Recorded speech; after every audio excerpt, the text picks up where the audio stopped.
और अल्लाह आप लोगों को इसका जज़ा खैर अता फरमाए।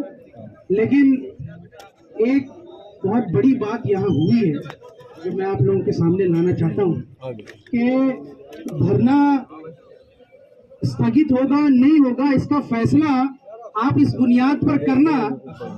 जो बात अब मैं रखने जा रहा हूँ कि हमारे पास जब आप सब नहीं आते तो सुबह में एक आला अधिकारी आए और उन्होंने ये प्रस्ताव दिया कि हम आपकी बात सरकार तक रखेंगे, इसलिए आप लिखित में हमें दें।